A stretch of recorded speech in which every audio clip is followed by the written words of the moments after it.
فرمایا کہ چھوٹا بچہ جو ہوتا ہے جو چل نہیں سکتا اس کے پاؤں نہیں ہوتے تو ماں وہاں جا کر اس کو دودھ پلاتی ہے، باقیوں کو وہاں بلاتی ہے، ادھر آ جاؤ کچن میں آ جاؤ سب باورچی خانے میں، پیسے اپنی روٹی لے لو یا میز پر آ جاؤ ٹیبل پر، لیکن وہ بچہ جہاں پر ہوتا ہے پنکھوڑے میں وہیں ماں جا کر اس کو وظیفہ پر سرزنش اس کے سر پر جا کر اس کو دودھ پلاتی ہے۔ مولانا رومی فرماتے ہیں اللہ ہم بھی بے دست و پا ہیں، تیری محبت کی وجہ سے ہم بالکل نکارہ ہیں دنیا کے کام سے، تو اب ہمارا رزق بھی ہمارے پاس ہی پہنچا دے، ہم کہاں جائیں گے؟ یا تیری یاد میں مشغول ہوں یا پھر دنیا میں مشغول ہوں، اب وہ ہم سے ہوتا نہیں، ہم تیری یاد میں۔ اور یہ قرآن کس مفہوم سے اشارہ ہے، لا یستو ضرباً فی الارض، کہ وہ زمین میں جا نہیں سکتے دینی مشغولیت کی وجہ سے۔ یا سن جاہل و اغنیا، اس کو جاہل سمجھتا ہے کہ وہ بہت غنی اور مالدار لوگ ہیں، کسی پاس جاتے نہیں ہیں۔ تعریفوں پہ سیما ہوں، لیکن آپ ان کا چہرہ دیکھ کر بتاتے ہیں کہ ان کو فاقہ اور ضرورت ہے۔ لا یسأل الناس الحافہ، لوگوں سے مانگتے بھی نہیں ہیں، لوگ ان کو غنی سمجھتے ہیں، ان کے چہرے ایسے ہیں کہ ان کو لوگ غنی سمجھتے ہیں، لیکن ضرورت مند ہے۔ تعریفوں بھی سیما ہوں، لیکن رسول اللہ آپ کی نگاہیں پہچانتی یہ ضرورت مند ہے، یہ محتاج ہے، اور کوئی نہیں پہچانتا۔ وظیفہ پر سرزنش، مولانا رومی فرماتے ہیں کہ اللہ جب آپ زمین کو پانی دے سکتے ہیں، چھوٹے بچے کے لیے ماں بھیج سکتے ہیں، تو ہم جو تیری محبت میں دنیاوی کام سے نکارہ ہو گئے، ہمیں دنیاوی کام نہیں آتا۔ اب اگر میرے ذمہ کام لگے جی دکانداری کرو حضرت صاحب، وہی تو کچھ نہیں آئے گا، میں تو سارا سامان ویسے ہی بھیج دے دوں گا لوگوں کو، یا تو غریب ہے چل مفت لے جا باپ میں، ہم کیا دکانداری کریں؟ جیسے ہمارے والد صاحب فرماتے رحمۃ اللہ علیہ، فرمایا کہ مالدار بننے کے لیے کنجوس ہونا ضروری ہے۔ ہم جو آتے ہیں وہ کھا لیتے ہیں، وہ پہن لیتے ہیں، تو ہمیں لوگ سیٹھ سمجھتے ہیں کہ یار ہم سے بڑا سیٹھ ہے، ان کے اتنے اعلیٰ کپڑے ہیں، جبکہ سیٹھ لوگ پہلے زمانے میں جو غلہ منڈی کے آڑتی ہوتے تھے ایک ہفتے میں ایک جوڑا بدلتے تھے۔ میں نے بڑے بڑے سیٹھوں کے کالر کے اوپر کالے نشان دیکھے، آج جن کی اولادیں وہ کرتی ہے نا، بڑی بنی پھرتی ہے، ایک ہفتہ کپڑے نہیں بدلتے تھے، کپڑے بدلیں گے تو دھونا پڑے گا، صابن خرچ ہوگا، دھوبی کو خرچہ کرنا پڑے گا۔ والد فرماتے تھے کہ سیٹھ بننے کے لیے کنجوس ہونا، ہم سے یہ ہوتا نہیں ہے، تو ہم سیٹھ سے بن نہیں سکتے۔ جو آیا کھا لیا وہ پہن لیا، درویشوں کا تو اپنا مزاج ہوتا ہے، جو آیا کھا لیا وہ پہن لیا۔ حضرت مدر جانا رحمۃ اللہ علیہ نے حج نہیں فرمایا، حج پر نہیں گئے، کیونکہ حضرت کے پاس کبھی پیسے آ جاتے، حضرت کی زمینیں بھی بہت تھیں اور مالدار بھی تھے، مغل بادشاہوں میں سے تھے نا، حضرت مغل بادشاہوں کی اولاد میں سے تھے مدر جانا، تو پیسے آ جاتے تو گھر اعلان ہو جاتا خانقاہ میں حج فرض ہو گیا، تیاری کرو وہ سب تیاری شروع کر دیتے درویش لوگ جانے کے لیے۔ گھر میں جاتے تو وہاں پر اتنی خواتین ضرورت مند آئی ہوتی بھی آج حضرت کے پاس پیسے آئیں تو سب بیواؤں میں یتیموں میں تقسیم کر دیتے، واپس آتے بستر کھول لو، حج کی فرضیت ختم۔ ماشاءاللہ، واہ سبحان اللہ، حج کی فرضیت ختم۔ ماشاءاللہ۔ اور میں پوری زندگی ایسی گزر گئی، آج فرض بنا حضرت گئے، لیے حضرت والا فرماتے تھے کتنے حاجی پاجی نکلیں گے اور کتنے غیر حاجی ولی اللہ نکلیں گے کیا یہ نہیں ہے کہ آج کرنے جائے تو ولی اللہ ہی بن جائے گا، کتنے حاجی پاجی ہوں گے اور کتنے غیر حاجی ولی اللہ ہوں گے۔ دیکھیے مثال ہے مطلب، اس لیے مولانا رومی نے بڑی پیاری دعا کی، اللہ میں ہمیں تو آتا نہیں، ہم کیا کریں گے؟ اگر ہمیں ذمہ دنیا لگا گیا تو ہم تو کما نہیں سکتے، ہم ولی نہیں، طریقہ ہی نہیں آتا، کیسے بال کی کھال اتارنی ہے، کیسے مال کھینچنا ہے، تو پھر کیا ہوگا؟ اس لیے ایک درویشی بیع و شراء ہے، درویشی بیع و شراء باقاعدہ لکھا ہوا ہے، درویشی بیع و شراء کہ بس جو جتنے میں مانگے دے دو اور جتنے میں وہ دے لے لو، بحث مباحثہ نہ کرو، اس کو درویشی بیع و شراء کہتے ہیں۔ اور اس کے حدیث میں بھی ذکر آتا ہے کہ اللہ تعالیٰ خوش ہوتے ہیں اس بندے سے اذا باع سہلا و اشترا سہلا اقتضا سہلا، جو بیچے تو آسانی سے، لے تو خریدے تو آسانی سے، اس کا کوئی تقاضا ہو کس سے تو بہت آسانی سے تقاضا کرے۔ یہ لکھا ہوا ہے ترمذی شریف کے، اللہ اس بندے سے راضی ہوتے ہیں۔ یہ ترمذی کتاب البیع میں، کتاب البیوع میں یہ حدیث ہے۔ یہ درویشی بے کہلاتی ہے. اب درویشی بے کرے گا تو کیا کمائے گا؟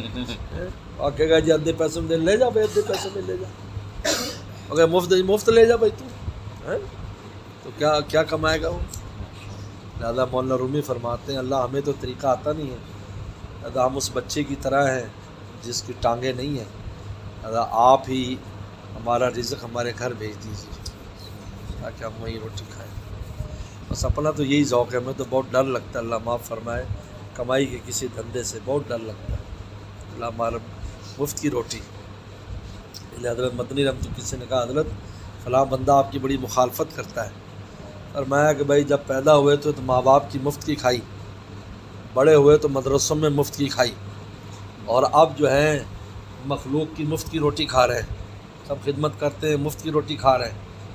بھائی دنیا میں تو مفت کی کھائی، اب آخرت میں بھی یہ ہوگا جو ہماری مخالفت کرتے ہیں ان کی نیکیاں مفت میں ملیں گی، مفت سے جنت میں چلیں گے. واہ واہ واہ کیا عجیب ماشاء اللہ. دنیا بھی مفت آخرت بھی مفت. سبحان اللہ واہ واہ ماشاء اللہ جی. دنیا بھی مفت اور آخرت بھی ماشاء اللہ. لوگوں کی نیکیاں ہوں گی جہاں ہم چلے جنت ہم جائیں گے. مزہ آ گیا ماشاء اللہ مزہ آ گیا ماشاء اللہ. لہٰذا بھی ہمارا تو یہ حساب ہے.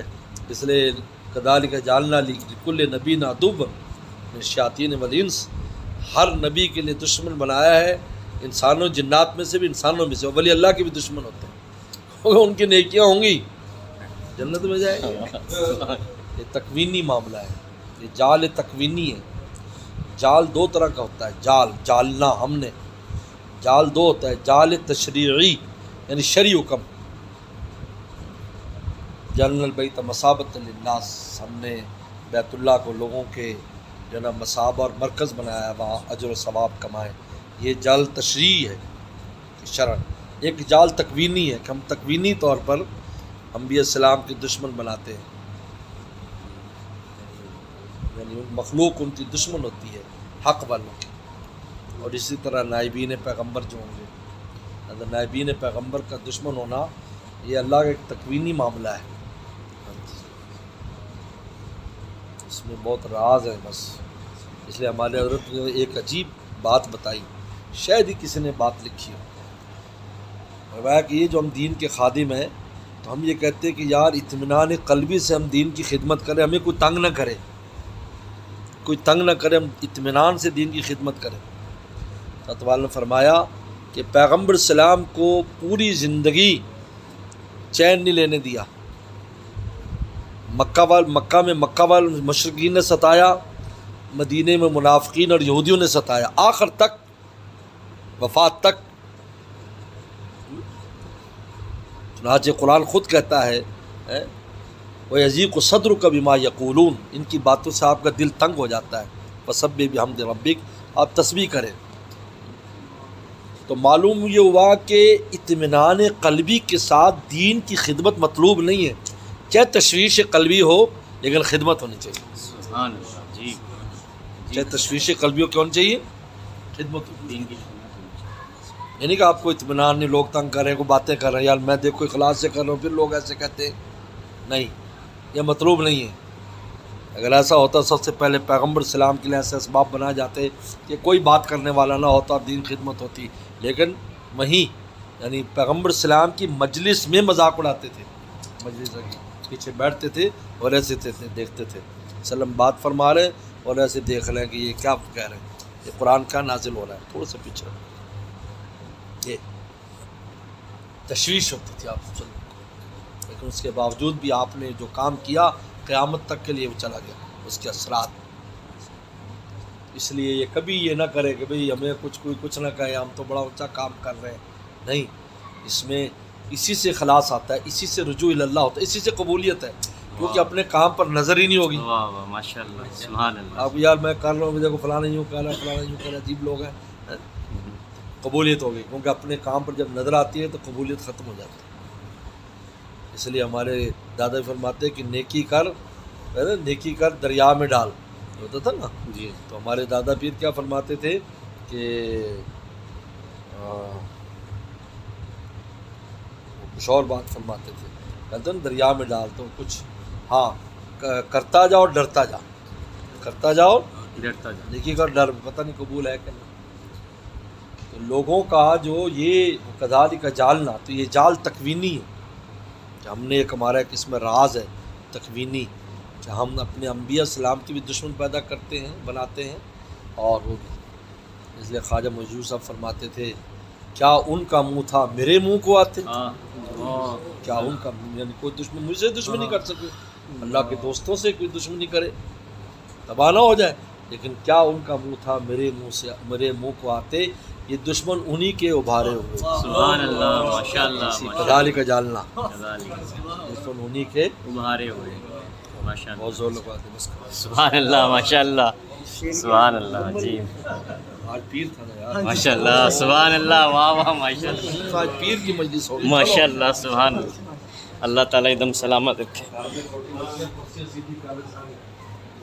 کیوں کرسی وغیرہ لا رہے ہیں؟ آج پیر نہیں ہے، خواتین آئی ہیں، ماشاءاللہ اچھا چھٹی ہے، اچھا بھی اللہ اپنا پاک سنبھال لیا۔ آمین